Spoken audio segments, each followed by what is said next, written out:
Першая беларуска з'явілася на вокладцы часопісу «Тайм». Чаму беларусы па-рознаму ставяцца да тэнісісткі Арыны Сабаленкі? Як захаваць для нашчадкаў спадчыну выбітных беларусаў, якія пайшлі з жыцця гэтым летам?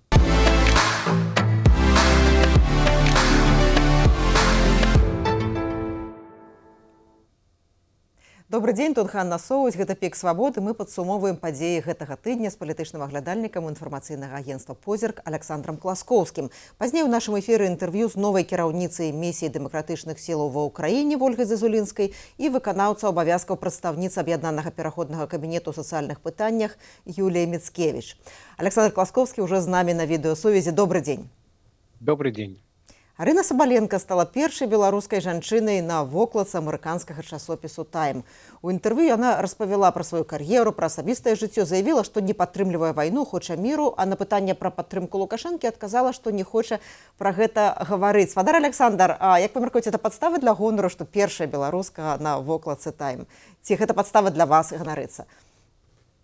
Ну, давайте поделим. Я думаю, что ёсць сярод беларусаў тыя, для каго гэта вялікая падзея. Асабіста я не ганаруся, таму што я ўсё ж таки чалавек палітызаваны, і я б тут падзяляў дзве іпастасі. Сапраўды, Сабаленка – гэта вялікая спартоўка, гэта спартовая зорка, але як асоба, як грамадска-палітычная, вось нейкая такая асоба, яна, ну, скажем так, прыстасаванскую пазіцыю заняла. Таму у мяне асабіста, я разумею, што сапраўды дасягнуць такіх вышыняў у спорце, трапляць на вокладкі гэтых сусветных папулярных часопісаў, гэта крута, і для кагосьці там з падлеткаў беларускіх гэта можа быць такая ікона стылю, нейкі такі ўзор для пераймання і гэтак далей. Але тут варта разумець, што каму многае дадзена, з таго многа і спытаць можна. І многія спартсмены, яны ж таксама з'яўляюцца і грамадскімі такімі рупарамі, яны разумеюць, што вялікі ўплыў маюць на грамадскую думку. У выпадку Сабаленкі, вось яна нядаўна прылятала ў Беларусь на бізнес-джэце са сваім жаніхом, яе пампезна там з караваем сустракалі, нейкія корты свайго імя яна адкрывала. То бок, яе выкарыстоўвае рэжым для прапаганды. Глядзіце, як крута. Гэта ж увогуле такі пункцік Лукашэнкі, што спартовыя поспехі нібыта і паспяховасць краіны дэманструюць. Але ведаеце, спадар Александр, ну, калі яна прыязджала якраз, то не адбылося яе сустрэчы з Александром Лукашэнкам, але праўдападобна, што ўлады хацелі арганізаваць гэтую сустрэчу. Ну, дарэчы, у сусвеце яна мае вельмі пазітыўны імідж, а вот стаўленне беларусаў, як вы кажаце, да яе рознае. Я тут працытую зараз блогера Александра Кныровіча, а ён напісаў у Фейсбуку, што Сабаленка не выступае з палітычнымі заявамі, не крытыкуе Лукашэнку, але сваімі асабістымі дасягненнямі робіць для будучыні Беларусі больш. Кныровіч назваў яе найвядомейшай беларускай у свеце і прыкладам індывідуальнага поспеху, працавітасці, самастойнасці, і ён лічыць яе ролевай мадэллю для беларускіх падлеткаў і кажа, што яе гісторыя насамрэч працуе супраць рэжыму. Яму запярэчыла мастачка Ніна Сандрас, яна рэзка скрытыкавала допіс Кныровіча, яна лічыць, што Сабаленка, нягледзячы на вядомасць, грошы і ўплыў, нічога не робіць для Беларусі, бо не выказваецца пра рэпрэсіі і палітычную сітуацыю. Сандрас кажа, што яе сістэме каштоўнасцей маўклівая суперзорка не можа быць прыкладам для беларускіх падлеткаў. Но я так уже разумею, што пазіцыя Нікі Сандрас вам бліжэйшая, падаецца, больш пераканаўчая. А чаму ўсё ж беларусы падзяліліся? Чаму ім проста не ганарыцца, ну, найвядомейшай беларускай у свеце цяпер? Ведаеце, я чытаў гэты допіс Александра Кныровіча, і звычайна я пагаджаюся з ягонымі думкамі, часта яны глыбокія, але тут мне здаецца, што ягоны тэзіс гэты аказаўся фальшывым у тым, што ён кажа, што яна шмат робіць для будучыні Беларусі. Так, яна шмат робіць для сябе, для таго, каб зарабіць грошы, але для будучыні Беларусі робяць тыя людзі, якія ахвяруюць сабой, якія ідуць на нейкія бескампрамісныя ўчынкі. А ў гэтым выпадку мы ж ведаем гісторыю вось Сабаленкі пасля 20-го года. Спачатку нібыта яна так нясмела выказалася супраць гвалту, не кажучы, хто канкрэтна гэты гвалт чыніць. Потым падпісала пісьмо ў падтрымку Лукашэнкі, потым была там на навагоднім балі ў яго на нейкім. То бок яна стала, і тое ж самае з вайной ва ўкраіне. За ўсё добрае супраць усяго дрэннага. Яна не показывае, хто канкрэтна вінаваты ў гэтай вайне. Яна разумее з аднаго боку, што каб мець станоўчы імідж у дэмакратычным свеце, трэба нейкія рабіць і такія вось выказванні супраць вайны, супраць гвалту, супраць дыктатуры, але і хочацца і коліцца. Таму гэта для мяне, напрыклад, прыклад прыстасаванства, а не ролевая мадэль, як кажа Кныровіч. Таму зноў жа я вярнуся да сваёй думкі, тут трэба падзяляць і пастасі. Як спартоўка яна зорка, як чалавек, як асоба, ну, мякка кажучы, зусім не зорка. І вось тое, што ён яе як нейкі прыклад барацьбы за будучыню Беларусі тут выставіў у сваім допісе, вось гэта, я думаю, выклікала абурэнне. Ну, давайте працягнем размову якраз пра будучыню Беларусі, хто зрабіў найбольшы плён для гэтай будучыні. Гэтым летам сышло вельмі шмат выбітных постацяў беларускай палітыкі, культуры, спорта, гістарычнай памяці. Ну, пайшоў у жыцця на гэтым тыдні палітык, грамадскі дзеяч Александр Міленкевіч. Пайшоў у жыцця легендарны трэнер фрыстайлістаў Мікалай Казека, ну, які выказаўся якраз супраць гвалту ў 2020 годзе і страціў вельмі шмат праз гэта. На мінулым тыдні не стала дачкі расстралянага паэта Тодара Кляшторнага Маі Кляшторнай. Яна захоўвала памяць пра свайго бацьку, пра сталінскія рэпрэсіі. Яшчэ раней памёр адзін з найлепшых дакументалістаў Беларусі Юрый Хышчывацкі. Памерла выбедная пісьменніца Святлана Курс, мовазнаўца, дэпутат, былы амбасадар Пятро Садоўскі. І все яны, ну, фактычна людзі, калі выказвалі спачуванне, все яны адзначалі, што гэтыя людзі не дажылі да дэмакратычных зменаў, не дажылі да таго, калі злачынствы будуць пакараныя ці асуджаныя. Што яны пакінулі для будучыні і ці будзе з гэтага плён? Напраўды, вы пералічылі цэлы мартыралог, і з некаторымі з гэтых людзей я быў даволі добра знаёмы, таму тут можна кожнаму прысвячаць асобную перадачу. Вось, напрыклад, што тычыцца Міленкевіча, я быў на плошчы 2006 года, калі ён прамаўляў перад шматтысячнай масай тых людзей, якія хацелі тады перамен, і ён агітаваў за еўрапейскі выбар. Увогуле, калі казаць пра яго, то гэта быў еўрапеец, гэта быў інтэлігент. Пасля ён узначаліў рух за свабоду, і мне неаднойчы даводзілася бываць у ягоным офісе, вось гэтым каля парку Чалюскінца ў Мінску, таму што ён не лічыў сябе такім, што ён ведае ўсё, як некаторыя палітыкі.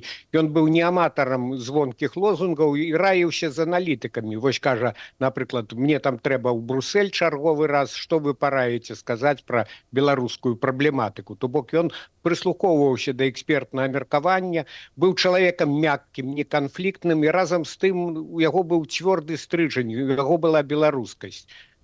Пра кожнага з гэтых людзей, якіх вы пералічылі, можна сказаць добрыя словы. Вось глядзіце, Кляшторная, яна памяць пра рэпрэсаванага бацьку ператварыла ў змаганне за памяць увогуле пра ўсіх, хто загінуў падчас сталінскіх рэпрэсій. Яна старалася паказаць людзям, што нельга дапусціць паўтору. На жаль, ён адбыўся, і вось Хышчывацкі – гэта адзін з тых людзей, які ў сваім фільме, ягоная вяршыня, відаць, самы зорны фільм – гэта «Звычайны прэзідэнт». Ён на самым пачатку прэзідэнцкай кар'еры Лукашэнкі паказаў, якая гэта небяспечная асоба, што фактычна там ёсць гэта ягоная цытата пра Гітлера вядомая, што у ягонай асобе адраджаецца таталітарызм у Беларусі. Вось, на жаль, нягледзячы на высілкі той жа Маі Кляшторнай і іншых, усё ж такі гэта жахлівая сістэма, і не выпадкова той жа Лукашенко, ён апалагет Сталіна у новым нейкім абліччы, але такая ж рэпрэсіўная, такая ж бязлітасная, такая ж сістэма цемрашальская, яна адрадзілася на сённяшні дзень у Беларусі. Так, гэтыя людзі не дажылі да дэмакратычных перамен, але яны іх набліжалі. Я думаю, што іх плён, ён застанецца ў гісторыі. І што можна зрабіць? Гэта, па-першае, памяць пра іх захоўваць, і гэта робіцца. Вось прэмія імя Святланы Курс у прыватнасці заснавана, наколькі я памятаю. Ну, а самае галоўнае, гэта самім рабіць тое, каб тыя ідэалы, тыя прынцыпы, за якія змагаліся гэтыя людзі, былі нарэшце увасоблены ў жыццё. Вот, глядзіце, каб не было ночы расстраляных паэтаў, калі Тодара Кляшторнага расстралялі, вот, каб за сталінскім часам не знішчылі большасць прадстаўнікоў нацыянальнай эліты, магчыма, Беларусь не была б такой савецкай, магчыма б не абралі ў 94-м годзе Лукашэнку. Вот калі сыходзяць важныя для беларусы постаці, як гэта мяняе ці не мяняе будучыню краіны, вот як захаваць для нашчадкаў спадчыну, каб ну вот у будучых падручніках для гісторыі была Святлана Курс пісьменніца, а не пісьменнік міліцэйскі Мікалай Шаргінец, і як прыклад вот палітычнай актыўнасці быў Александр Міленкевич, а не Александр Лукашенко, бо калі пра іх будзе памятаць толькі эміграцыя, толькі людзі за межамі Беларусі, гэта адна рэч. А калі вот, памяць пра гэтых людзей не будзе прысутнічаць у Беларусі, як гэта можа змяніць у будучыню ў горшым сэнсе? На жаль, гісторыя не цярпіць умоўнага ладу. Калі яшчэ далей адкручваць, то можна згадаць 1918 год, Беларускую Народную Рэспубліку, вось, дарэчы, на нядаўнай канферэнцыі «Новая Беларусь». Павел Севярынец згадваў гэты эпізод у гісторыі, шкадаваў, што вось тады не перакінулі нейкія беларускія часткі з румынскага фронту, іначай, можа б, і выстаяла БНР. Таму тут можна ва ўмоўным ладзе многа пра што казаць, і, на жаль, як адбылося, так адбылося. Тое, што ёсць фактам, гэта ну, сапраўды, глядзіце, спачатку ж бальшавікі нават зладзілі гэту беларусізацыю, і многія нават з эміграцыі прыехалі, паверылі ў тое, што новая ўлада падтрымлівае беларускасць. Потым Сталін рэзка ўсё гэта абарваў, і тут адзінае, што можна сказаць, што гэта была выкашана эліта, гэта быў вельмі моцны удар па генафондзе нацыі. Ну, іншая рэч, што, бачыце, беларуская зямля, яна ўсё ж шчодрая на таленты, на неардынарных людзей, але, на жаль, вось калі так, кладучы на сэрца разважаць, ва ўсіх гэтых пертурбацыях выжываюць найперш прыстасаванцы. І вось мы вяртаемся зноў жа да гэтага сюжэту з Сабаленкай. На жаль, вось прыстасаванства гэта такая ідэалогія, якая дапамагае выжываць і жыць камфортна, але гісторыю рухаюць наперад менавіта пасіянары, тыя людзі, якія нечым ахвяруюць, іншым разам нават жыццём ахвяруюць. І мы памятаем Каліноўска, мы памятаем айцоў, заснавальнікаў БНР, мы памятаем Міленкевіча і будзем памятаць, а не тых, хто прыстасоўваўся і заўжды плыў паводле цячэння. Ну, цяпер шмат разважаюць пра тое, ці захоўваецца сувязь прадстаўнікоў людзей, якія былі вымушаны выехаць з Беларусі і людзей у Беларусі. Ну, на канферэнцыі «Новая Беларусь», якую вы ўжо згадалі, яна прайшла ў Варшаве 8-9 жніўня, Павел Латушка і Віктор Бабарыка выказваліся пра тое, ці цікавяць людзей у Беларусі дзейнасць дэмакратычных сілаў за мяжой, дзейнасць актывістаў за мяжой. Паводле Бабарыкі не, паводле Латушкі так, і гэта залежыць паводле Латушкі ад таго, з кім кантактуеш. Як бы вы адказалі на гэтае пытанне? Ну, тую палемічную дуэль выйграў у той зале Латушка, але гэта не даказвае, сапраўды, як ён сказаў, у нас розныя сябры, але, магчыма, адзін у сваёй такой інфармацыйнай бурбалцы, а другі ў сваёй. І, насамрэч, ва ўсякім разе варта згадзіцца з тым, што пытанне сувязі замежных палітычных дэмакратычных сіл з беларусамі ўнутры краіны – гэта вялікая праблема. І не толькі таму, адзін бок гэта тое, што рэпрэсіі, гэта тое, што рэжым забараняе гэтыя экстрэмісцкія сайты, можна нават за падпіску не на той, так бы мовіць, крамольны з гледзяшча ўладаў тэлеграм-канал атрымаць вялікія непрыемнасці. Гэта адзін бок пытання. Іншы бок пытання палягае ў тым, ці вераць сёння беларусы ў хуткія перамены. І тут я б надта не кідаў камяні ў лагер вось гэтай палітычнай эміграцыі. Так ёсць за што яе крытыкаваць, але разам з тым не можа яна скочыць вышэй запас у гэтай сітуацыі контррэвалюцыі.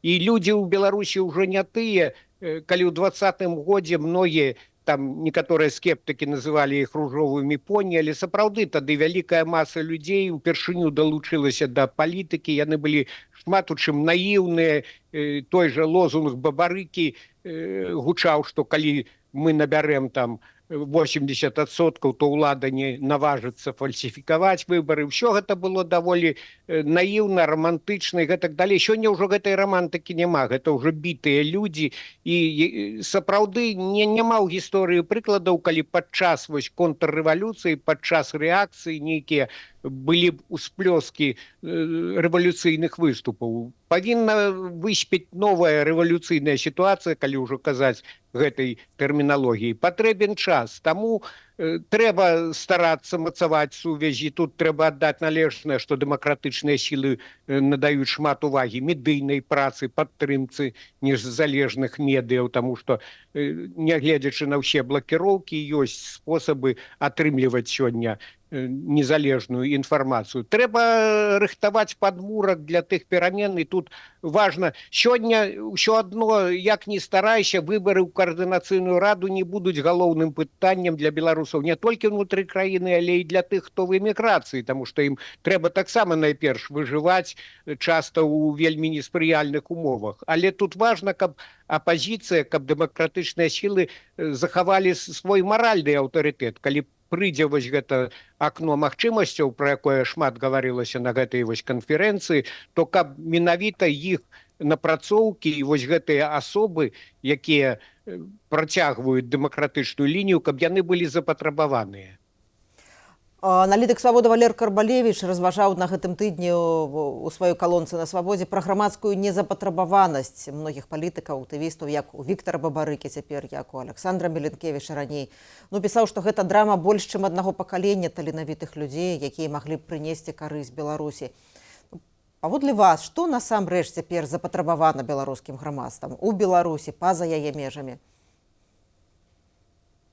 Я думаю, што ўсё ж такі запыт на перамены ёсць, і не толькі сярод беларусаў. Стаміліся ад Лукашэнкі. Вось сёння зноў глядзіш, выехаў на палеткі вучыць хлебаробаў, як хлеб там добры збіраць і гэтак далей. Абрыдла гэта ўсё. Старая кружэлка і выгляд, што ён ўсё лепей за ўсіх ведае і ведае, як бульбу перабіраць, як у тым старым анекдоце. Менавіта таму вось Бабарыка, пра якога вы згадалі, стаў такі папулярны ў 20-м годзе.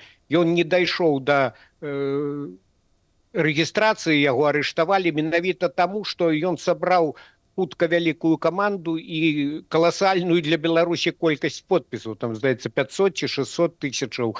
Вялікая вельмі лічба. Мы ж ведаем, што чэргі шыхтаваліся, каб падпісацца. Чаму? Таму што яны ўбачылі альтэрнатыву Лукашэнку, убачылі вось сапраўды дасведчанага менеджера, які не будзе шоўкаць пугай, не будзе кайданкамі ўсім пагражаць, які зможа арганізаваць нармальна працу на станоўчых стымулах, на прынцыпах рынкавай эканомікі, бо ў яго быў вялікі досвед менавіта ў банкаўскай сферы, у гаспадарчай сферы. І вось таму такая была вялікая папулярнасць. То бок нават вось у тых людзей, не змагароў, як кажуць лукашысты, а нават у такога электаральнага балота яно ў 20-м годзе заварушылася і зразумела, што таму і такія многатысячныя маршы былі. Там выходзілі абсалютна новыя людзі, якія не цікавіліся палітыкай. Гэта была прага перамен. Яна засталася. Іншая рэч, што сёння такая сітуацыя, што, канешне, ісці на амбразуру, няма такіх камікадзе у Беларусі, і заклікаць да гэтага немагчыма. Але я думаю, што не толькі сярод вось такіх звычайных грамадзян, але і сярод номенклатуры таксама многім надакучыла. Каму прыемна, калі цябе на кожнай нарадзе пагражаюць у турму пасадзіць за тое, што там нейкія паказчыкі нявыкананыя. Таму я думаю, што калі ўжо казаць пра перамены, зноў вяртацца да Бабарыкі, чаму ён так вось кідае пальчатку, можа, апазіцыйнаму мэйнстрыму, таму што ён бачыць іначай сітуацыю, што, магчыма, пасля Лукашэнкі не будзе такога, што на белых джыпах уедзе апазіцыя там з Вільні ці з Варшавы, а будзе такое паступовае размякчэнне аўтарытарызму. І вось тады ягоная пазіцыя, вось такая не радыкальная, а болей канструктыўная пазіцыя, яна можа стаць падставай якраз для пачатку нацыянальнага дыялогу. Так што ён спрабуе знайсці сваю нішу, пабачым, ці ўдасца яму гэта. Напэўна, вы звярнулі ўвагу, што знакавыя фігуры выбарчай кампаніі 20-го году Сергей Ціхановскі, Марыя Калеснікава, былыя палізняволены, не взялі ўдзел у гэтай канферэнцыі і не заявлялі пра стварэнне новых ініцыятываў, як гэта зрабіў Віктар Бабарыка. А чаму, як вы мяркуеце, ці яны проста ўжо не бачаць у гэтым сэнсу? Ну, былі фармальныя нейкія тлумачэнні, у прыватнасці, што тычыцца Марыі Калеснікавай, яна там нейкімі творчымі справамі ў Зальцбургу была занятая, у Сергея Ціхановскага нібыта там з дакументамі нейкая нявыкрутка атрымалася. Але я не выключаю, што ёсць і момант расчаравання, што тычыцца Ціхановскага, ну, ён, выйшаўшы з турмы, што не дзіўна, ён жа быў у рэжыме інкамунікада доўгі час, ён спрабаваў двойчы ўвайсці ў тую самую раку. Ён на мітынгах заклікаў, там казаў, што праз 3 тыдні я нанясу магутны удар па лукашызме, але яго ўжо слухалі іншыя людзі. Не тыя, як я іранічна сказаў, ружовыя поні, а ўжо бітыя, выкінутыя ў эміграцыю, і тыя, якія зняверыліся ў хуткіх пераменах. Таму ён зразумеў хутка, што не пракочвае, так бы мовіць, гэты мітынгавы жанр, паспрабаваў сябе як тэарэтык, там нешта пачаў пісаць, артыкулы нейкія пра фінляндызацыю Беларусі, і мацнейшыя тэарэтыкі яго разбілі. Таму ён цяпер вось адкрыў YouTube-канал, нейкія казкі там свае рэкламуе. Ну, з аднаго боку могуць сказаць, што вось збіты лётчык, усё. З іншага боку, ну, добра, што чалавек знайшоў сваю нішу, нейкую форму самарэалізацыі. Тое ж самае можна сказаць і пра Калеснікаву. Яна, выйшаўшы з турмы, змяніла сваю пазіцыю даволі рэзка, таму што раней яна казала, што трэба дзяўбсці гэты рэжым, а цяпер яна заклікае да паразумення з Лукашэнкам, да дыялогу, і вось гэтая такі невыразны заклік без нейкіх выразных умоваў ён выклікаў таксама рэзкую крытыку. Таму я не выключаю, што расчараваўшыся вось і набіўшы гузакоў на гэтым палітычным полі, таксама у яе ёсць добрая сфера, музыка, дзе яна як таленавітая выканаўца можа сябе рэалізаваць. Ну, на жаль, такое у беларускай палітыкі цяпер бесчасоўе, чорны перыяд. Таму адны знаходзяць у сабе сілы перабудавацца і працаваць на перспектыву, іншыя некуды сыходзяць. І я думаю, што у одну і ту ж раку сапраўды нельга двойчы ўвайсці. Калі перамены пойдуць у Беларусі, то гэта не будзе паўтарэннем 20-го года. Гэта будзе або паступовае размякчэнне аўтарытарызму, не выключаны і выбух, але я думаю, што беларусы, навучаныя 20-м годам, у гэтым разе могуць дзейнічаць болей рашуча, скажем так. Вы згадалі пра Александра Лукашэнку, ад якога стаміліся, ад селектарных нарадаў, ад выездаў на палі. Ну, і на гэтым тыдні ён сустракаўся ў Менску з кіраўніком расійскай камуністычнай партыі Геннадзем Зюганавым. Магчыма, нават не все нашы слухачы, гледачы зараз памятаюць гэта імя. Зюганов перадаў Лукашэнку медаль 100 гадоў Фідэлю Кастра. Ён чалавек з глыбокага савецкага мінулага, які цяпер не адыгрывае ніякай істотнай ролі ў сучаснай расійскай палітыцы. Ну, пра што сведчыць і навошта гэтая сустрэча двух такіх глыбока савецкіх па духу людзей Геннадзя Зюганова, Александра Лукашэнкі? З аднаго боку, ведаеце, калі б падбіраць эпіграф да гэтай сустрэчы, я б падабраў такі: няма таго, што раньш было. Сапраўды, вось калі казаць пра гэтае сяброўства, яно ж зарадзілася ў 90-е гады. Тады малады Лукашенко ірваўся да крамлёўскага трону, таму ён трубіў пра гэту братнюю інтэграцыю, пра яднанне народаў, а гэта як бальзам на душу было расійскіх камуністам, таму што праз гэту вось інтэграцыю, праз саюзную дзяржаву яны бачылі шлях аднаўлення Савецкага Саюза. І я думаю, што там не толькі духоўная, ідэйная блізкасць была, але ва ўсякім разе беларускія медыі пісалі, што ў 96-м годзе Лукашенко праз свой фонд, праз фірму Торг-Экспа на 12 мільёнаў долараў нібыта падтрымаў перадвыбарчую кампанію Зюганова. І цяпер не ведаю, чаму раптам прыехаў Зюганов, бо той медаль Лукашэнку прысвоілі яшчэ ў 24-м годзе. Раптам цяпер, калі ідзе электаральная кампанія ў Думу, ён надумаўся нарэшце ўручыць гэтыя там узнагароды, 2 нават нейкія, ленінскую прэмію яшчэ КПРФ. Я думаю, што гэта можа быць, калі не ў матэрыяльным, то ва всякім разе ў піяраўскім плане звязана з перадвыбарчай кампаніяй Зюганова. Хаця цяпер гэта смеху варта, бо выбараў у Расіі, як і ў Беларусі, няма. У 96-м годзе Зюганов быў сур'ёзным канкурэнтам Ельцына. Там Ельцыну перамогу зрабілі, скажем так, усімі праўдамі і няпраўдамі. А сёння гэта Зюганов, я маю на ўвазе, гэта дэкаратыўная фігура на фасадзе пуцінскага аўтарытарызму. Таму ў гэтым плане вось я і кажу, што няма таго, што раньш было. Але, на жаль, вось Лукашенко, так, ён пацярпеў паразу у сваіх амбіцыях заваяваць гэты крамлёўскі трон, але ён шмат у чым увасобіў савецкую мадэль. Чаму Зюганов яго і хваліў, і гэта будзе у сваёй агітацыйнай кампаніі, напэўна, выкарыстоўваць. Таму што Лукашенко шмат у чым адрадзіў савок. І мы вяртаемся да таго, з чаго мы пачалі, што вось гэту страшную спадчыну сталінізму, на жаль, беларусы як след не асэнсавалі. Таму яны абралі ў 94-м годзе вось гэтага балабола-папуліста, які абяцаў вярнуць светлую мінуўшчыну. Многім сапраўды ўяўлялася ідэалізаваная савецкая мінуўшчына, хаця яна была страшнай, пра што расказвала Майя Кляшторная, пра што нагадваў Хашчавацкі ў сваіх фільмах. І, на жаль, вось не адбылося ў свой час пераасэнсавання гісторыі, таму выбралі такого чалавека, які шмат у чым паспрабаваў зрабіць рэінкарнацыю савецкай мадэлі. Ну, іншая рэч, што ў гістарычным плане, я думаю, гэта ўсё адно марныя высілкі, але беларусам яшчэ давядзецца прайсці праз колы пекла для таго, каб усё ж такі заваяваць.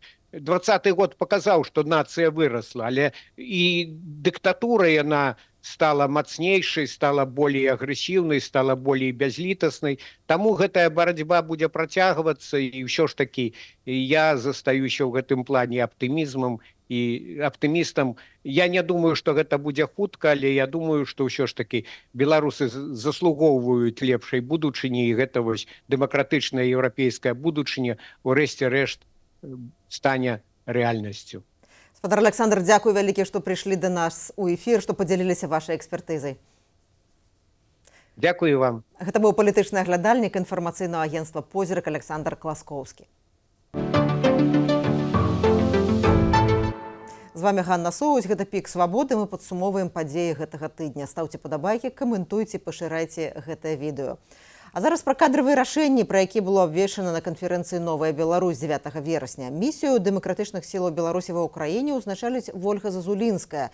Яна раней адказвала за сацыяльную палітыку ў аб'яднаным пераходным кабінеце. Святлана Шаціліна пакінула пасаду кіраўніцы місіі дэмакратычных сілаў ва ўкраіне пасля 11 месяцаў працы. Добрага дня, паважаныя глядачы. Чаму я пайшла ў адстаўку? Я пайшла ў адстаўку, таму што не згодна з той сістэмай узаемадзеі, якая склалася паміж офісам Светланы Ціхановскай і аб'яднаным пераходным кабінетам і місіяй дэмакратычных сіл Беларусі ва ўкраіне. Калі я прыйшла на пасаду амаль 11 месяцам таму, то у кастрычніку я зрабіла прадстаўленне, у якім вызначыла, што лічу, што місія мае стаць протаамбасадай і працаваць па пэўным накірункам. Для таго, каб гэта было эфектыўна, патрэбна пэўны ўзровень камунікацыі між місіяй гэтымі двумя структурамі. Вось гэтага пэўнага ўзроўня камунікацыі не адбылося. Я бы параіла офісу пераглядзець спосаб узаемадзеі, зрабіць яго больш сістэмным, больш канструктыўным, і раю Вольгі Зазулінскай як чалавеку, які прыйшоў з АПК, у ёй ёсць ужо пэўныя сувязі на чалавечым узроўні, каб яна максімальна хутка ўвайшла ў справы. Я пасля сябе усе патрэбныя матэрыялы залишила, яны ўсе ёсць, з імі можна знаёміцца, іх можна выкарыстоўваць, і таму, каб ужо наяўныя інструменты, там офіс, рахунак, ось гэтыя ўсе атрыбуты, яны ўжо ёсць, пэўны давер, які быў напрацованы з офісам. Тобто я хочу падкрэсліць, што офіс зрабіў багата для таго, каб місія была адчыненая. Трэба належна праўду сказаць, што гэта адбылося. Але ўзровень эфектыўнасці мог бы быць вышэй. І таму Ольге трэба быць, напэўна, больш напорыстай у тым, каб фармаваць камунікацыю з офісам і з АПК, з якога яна і прыйшла. І бажаю ёй, каб у ёй гэта удалось. Ну і Святлана Шаціліна застаецца сябрам каардынацыйнай рады і плануе працягвацца займацца украінскім кірункам. Я пагаварыла з Ольгай Зазулінскай і запыталася яе пра абставіны, пры якіх прымалася рашэнне, што яна ўзначаліць місію Дымсіло ва ўкраіне.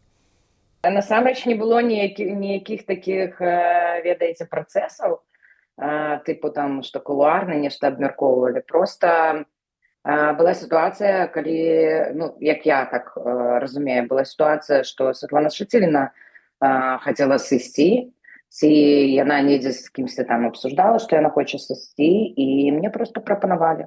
Мне прапанавалі, што можа б ты хацела. І з улікам таго, што мне цікава Украіна, што я разумею, што там ёсць з чым работаць, і я пагадзілася. Давайте паслухаем, што Ольга Зазулінская вызначае галоўным кірункам працы ва ўкраіне. Найперш я хочу сустрэцца з беларусамі, якія жывуць ва ўкраіне, і паразмаўляць з беларусамі, як яны бачаць прыярытэты. Прыярытэты працы місіі, прыярытэты галоўныя накірункі, па якім трэба працаваць, якія ёсць, збольшага мы разумеем, якія запыты у беларусаў ва ўкраіне, да? Трэба проста паразмаўляць наконт стратэгіі, як мы будзем працаваць, дзе мы можам узмацняць адзін аднаго. Бо пакуль тое, што я бачу, все сварацца чамусьці, як звычайна. Ольга Зазулінская плануе пераехаць ва ўкраіну, а паколькі яна легалізаваная ў Літве, яна цяпер высвятляе, якім чынам магчыма легалізавацца ва ўкраіне. Паводле яе, ва ўкраіне цяпер ёсць розныя групы беларусаў з розным статусам і рознымі праблемамі. Ёсць розныя групы. Ёсць групы, напрыклад, військовых, якія не легалізаваны, да? Гэта асобная група. Ёсць цывільныя, у якіх пратэрмінаваныя пашпарты. Нам папярэдне было сказана на адной з сустрэч, што крыху больш за 100 чалавек беларусаў агулам ва ўкраіне, якія ўжо на сёння пратэрмінаваныя пашпарты. Да? Зноў жа ж, я гэтыя дадзеныя вачыма не бачыла. Да? Мне цяжка гаварыць. Хтосьці кажа 3000, а хтосьці кажа крыху больш за 100. Я думаю, што мне б хацелася, па-першае, зрабіць некую такую службу кансультацый па міграцыйным вопросам. Нашу, я маю на ўвазе не службу кансультацыю украінскага боку, а нашу службу кансультацыю, дзе б людзі маглі звяртацца, а мы маглі бы паглядзець вось гэты фокус гэтай праблемы, да? То есть якія выпадкі. Бо у АПК, пакуль я працавала, нам прыходзілі запыты наконт легалізацыі ва ўкраіне, яны вельмі розныя. Там ёсць, напрыклад, кейсы, калі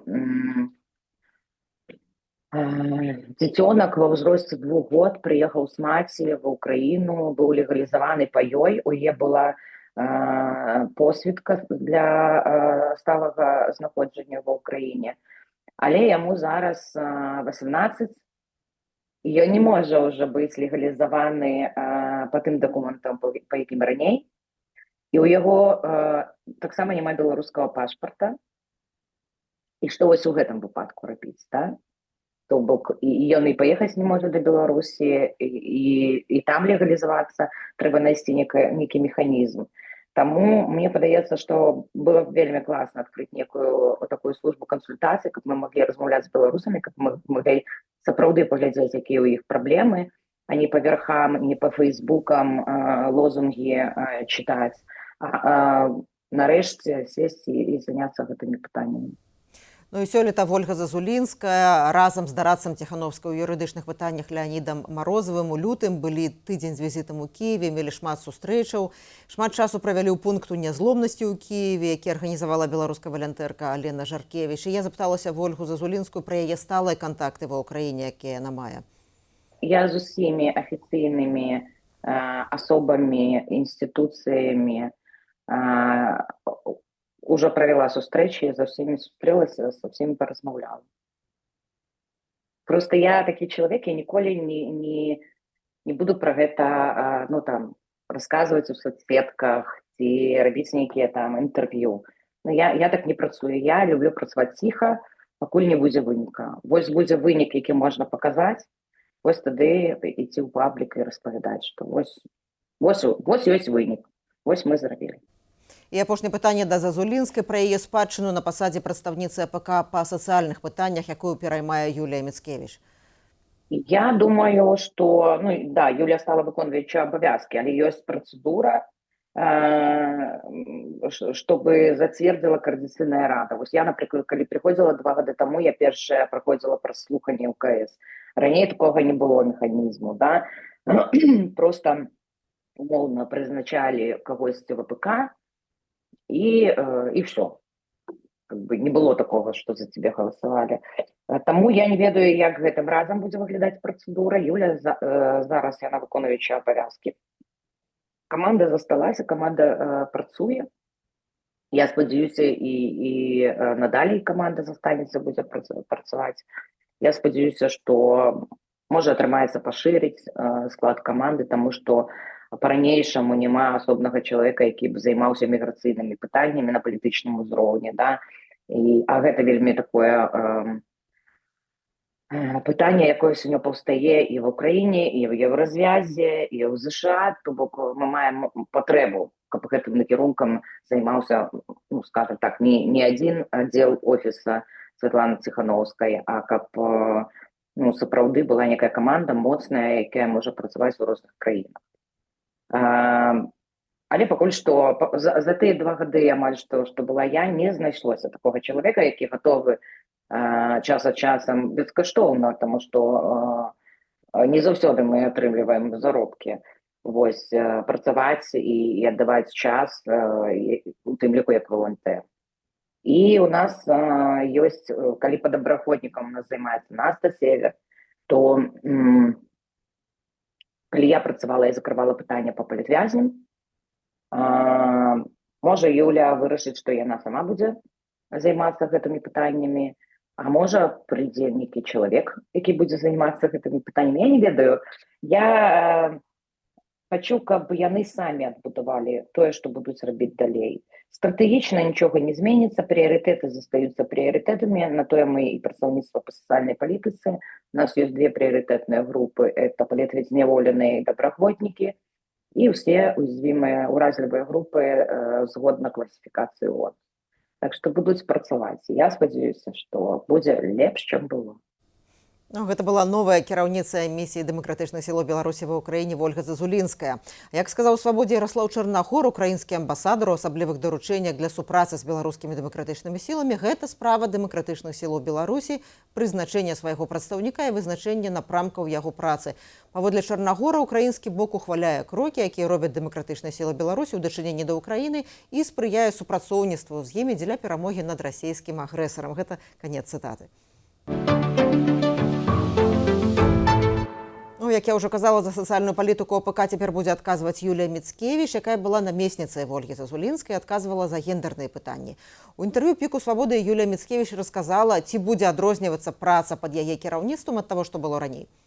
Я думаю, што вельмі моцна гэта не будзе адрознівацца, таму што, падкрэсліваю, мы гэтую працу вялі разам, і тыя накірункі дзейнасці, якія зараз у нас працуюць, а гэта медыцына і ахова здароўя, гэта накірунак украінскі, які мы будзем працягваць, гэта уразлівыя групы, гендерная роўнасць, гэта палітзняволеныя, ўсё гэта будзе працягваць. Што можа будзе крыху інакш і крыху болей, я б так сказала, гэта праца з арганізацыямі, якія займаюцца рознымі такімі вось тэмамі.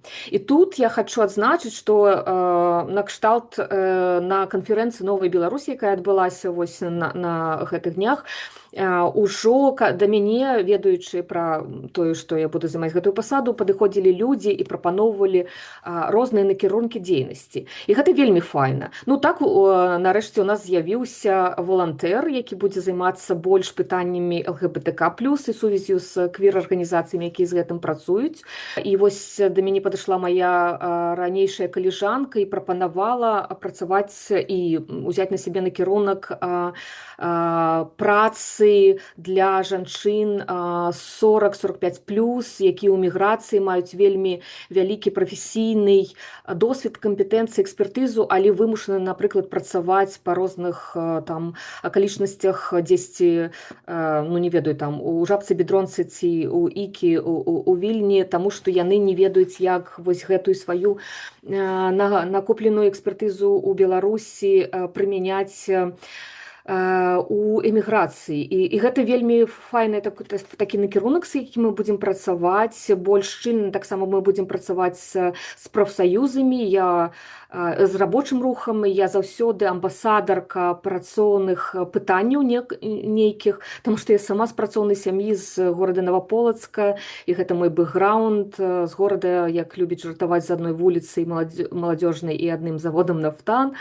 Гэта будзе такі асобны накірунак, таксама больш узмоцнены, я думаю. Таксама мы працягнем, у нас ужо была супраца з Сергеем Драздоўскім з офісам у правах людзей з інваліднасцю, і па гэтым накірунку, і таксама рэформе гэтага заканадаўства для будучай дэмакратычнай Беларусі, і таксама напрацоўкі, якія ў нас ужо былі з арганізацыяй, не магу публічна назваць, якая працуе з людзьмі сталага ўзросту. Я запыталася Юлію Міцкевіч, ці захаваецца асобная пасада намесніцы, якая будзе займацца гендернымі пытаннямі, ці гэта цяпер стане часткай яе абавязкаў таксама адначасна? Дзякуй за пытанне, гэта вельмі важна. Гэта будзе часткай маёй адказнасці, майго накірунку дзейнасці, як, напрыклад, тэма палітзняволеных, якую я таксама працягваю зараз рабіць на палітычным узроўні замест Вольгі. Гэта было ў яе накірунак працы. Але, канешне, у мяне ў планах, я скажу, ёсць знайсці намесніцу, якая будзе займацца гэтымі пытаннямі, і таксама знайсці намесніцу, якая будзе займацца пытаннямі накірунка па палітзняволеных. І вось тут дакладна будзе змена, таму што ўпершыню мы будзем гэтых намесніц шукаць не праз прызначэнне, як гэта было раней, а праз адкрыты кол. І ён з'явіцца, я думаю, вельмі хутка. Мы будзем шукаць людзей, якія самі пажадаюць прыйсці ў кабінет, якія запоўняць заяўку, якія дашлюць свае рэзюме, і гэта будзе такі празрысты адбор, таму што празрыстасць і адказнасць, палітычная адказнасць, гэта тыя каштоўнасці, якія для мяне маюць вельмі важнае значэнне. І ці можна сказаць, што пытанне палітвязняў цяпер усё больш пераходзіць у палітычную плашчыню, паколькі ідзе перамоўны працэс з удзелам амерыканскага боку і ўладаў Беларусі? Наколькі гэтая тэма застанецца важнай у працы прадстаўніцтва? Паслухаем адказ Юліі Міцкевіч. Канешне, гэта праца будзе працягнута. Я б не сказала, што гэта палітычнае пытанне стала зараз. Не, яно заўсёды было палітычным. Яно мае два бакі, палітычныя і гуманітарныя трэкі. І таму што дапамога, якую аказваюць, гэта робяць тыя арганізацыі, якія гэтым займаюцца, Дысідэнт Бай, Краіна для жыцця вольнай і іншыя.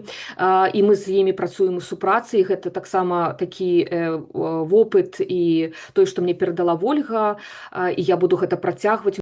Гэта была выканаўца абавязкаў прадстаўніцы аб'яднанага пераходнага кабінету ў сацыяльных пытаннях Юлія Міцкевіч. На гэтым я, Ганна Соўсь, развітваюся з вамі. З панядзелка па чацвер увечары глядзіце выпускі навінаў на нашым канале. У піку свабоды толькі правераная інфармацыя і вартыя даверу каментары. Пабачымся.